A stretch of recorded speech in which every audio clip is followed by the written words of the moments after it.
to our first edition or successful ELT experiences, the first of many sessions in which we attempt to draw attention to those individuals who have shown success in the ELT community of our region.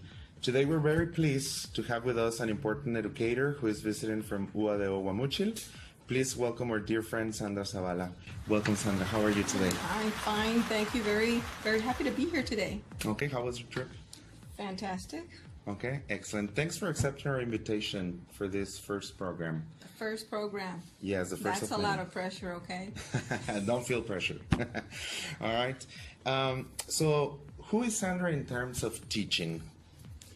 Well, if I have to talk about Sandra in terms of teaching, well, first of all, I have to say that I was born in Chicago many years ago. Okay.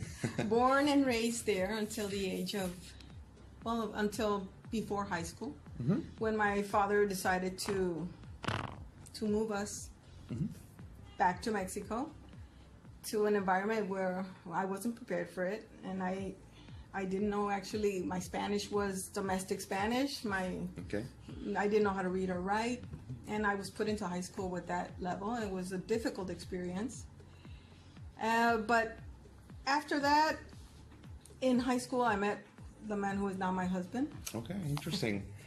And eventually, after a long time after university and everything, I came to live in the small community in Sinaloa, where the obvious comment by everybody that knew me or met me was, "Oh, you speak English. You should teach." And I understood that it came from a good place, but I felt I wasn't prepared because I knew how to speak English, but I had no idea how to teach it. I think many teachers that have gone through the same thing like you can identify with you. I know a lot of people can relate, but some people think that it's just enough to know the language to teach the language. So when my children grew up a little, I have two children, a boy and a girl. Okay. When they grew up a bit, I decided to study English.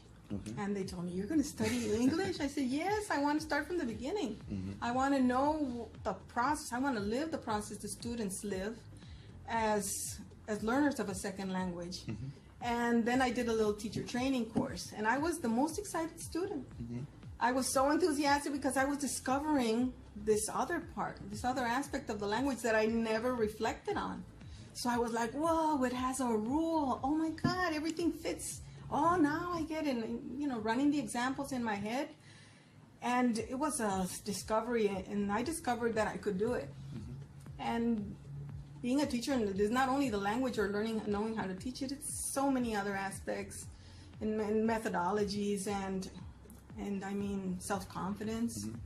So I went through the whole process, and I feel very honored to have been able to go through it like that, and I think that has reflected on my teaching. Okay, excellent. Very, very glad to hear your experience and what you have gone through in this beautiful profession, which is English teaching. It is. And can you tell us two things that have been present and constant throughout your ELT experience and that have helped you get through your teaching with acceptable results? Acceptable results is exactly the case. That is, I think, what we all strive for, acceptable results.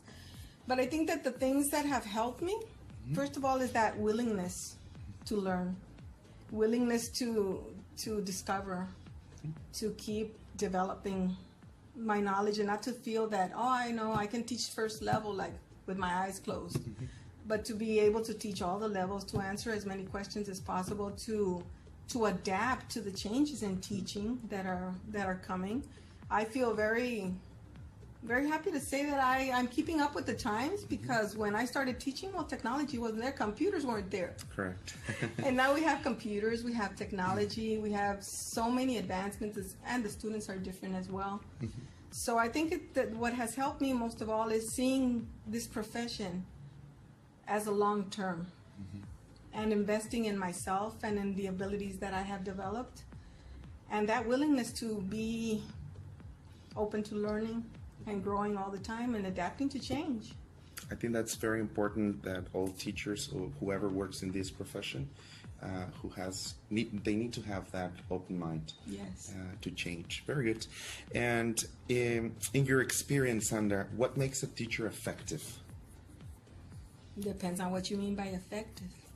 And I imagine that you mean that the teacher is effective. We measure it by saying the teacher is effective if the teacher reaches the goals of the student, the goals of the lesson or the goal of the level that they're teaching. And we register that as effective.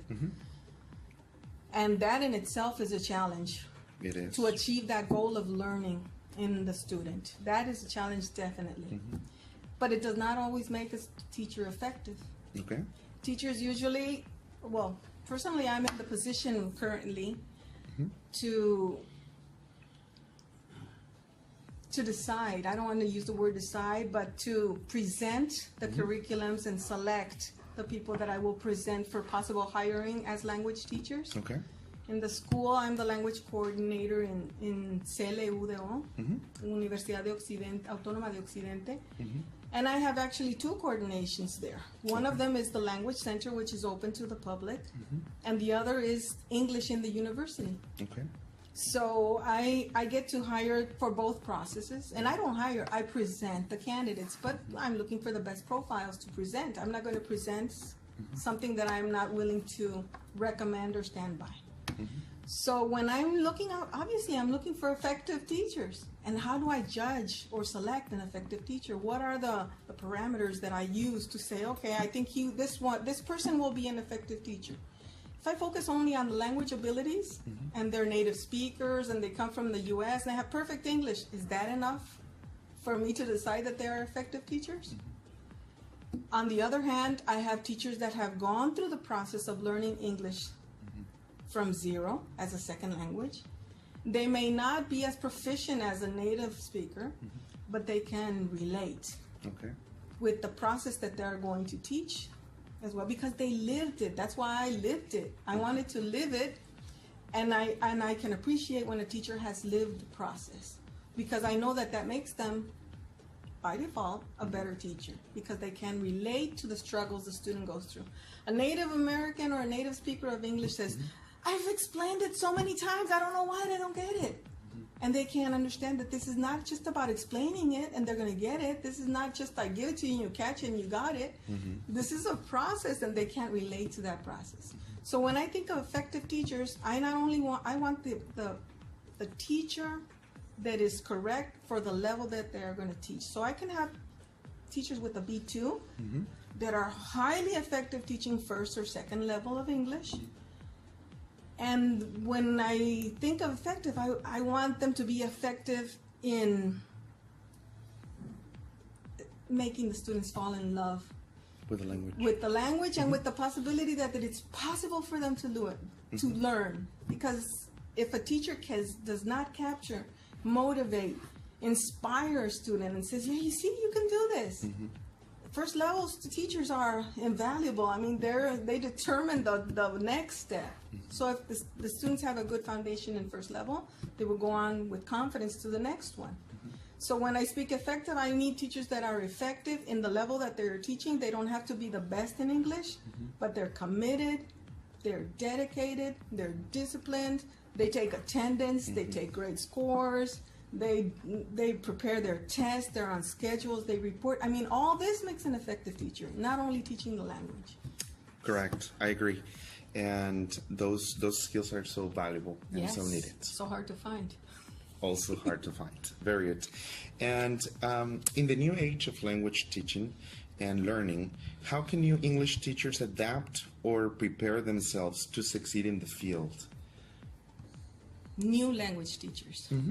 Well, new language teachers have a great challenge in teaching. Teaching has changed so much. When I say change, it's because everything is changing. The students are changing. For example, I'm a generation baby boomer, right? Okay. Almost bordering into X generation. But I'm teaching Y level students. I mean, students of generation Y, the millennials. And that in itself is a challenge, being able to relate to that generation that is not my generation.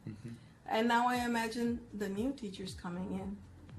And they're millennials trying to teach the other millennials. Not the other millennials, the Z generation. Correct. And it's going to continue this way. And what we're coming up against is that the teachers are not prepared to be disrespected, for example.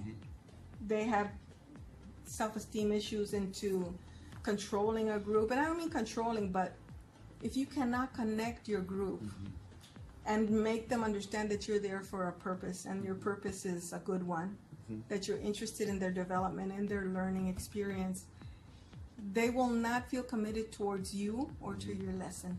Correct. So the teachers that take some time to establish the bond with the students, to state what the itinerary is going to be in terms of what we're going to achieve together. Okay, Sandra, so based on your experience, what are some attributes English teachers need to have in order to stand out from the rest? Well, I like the phrasal verb stand out. If you Google it, you'll find an image of, the little balls, and all of them are black and one is red, or all of them are blue and one is yellow, all of them are sad and one is happy. That's the image for stand out. I don't believe in standing out. Okay. Because people who stand out usually stand alone. Okay. I believe in creating community. As teachers, we need to create community. We need to be able to share. We need to be able to come together in respect and not looking to stand out and be different from the rest. And I know we are all different. We all stand out in our own way. And I do tell teachers, take care of your reputation. That's what's going to make you stand out in a good way or in a bad way. So basically, standing out, it's your decision how you stand out. Positive way, negative way. But if you want to really stand out, form community, share, and bond. Excellent. And with this type of activities like this session, this first edition of our program, we want to invite the rest of the community, of the ELT teacher community, to participate, to keep on participating. We're really thankful for your time today, for this insightful and valuable information that you have shared with us today, and also for open up with the rest of us. Thank you for coming today. You're very welcome. I want to thank you, all of you, and acknowledge what you're doing. It's inspiring, really, and I know you're starting and you feel like you're on unknown territory, but you will make the path, okay? And we'll all be very grateful to you for having started. Okay, well, thank you. And with this, we conclude our first interview, and stay tuned for future videos. Thanks.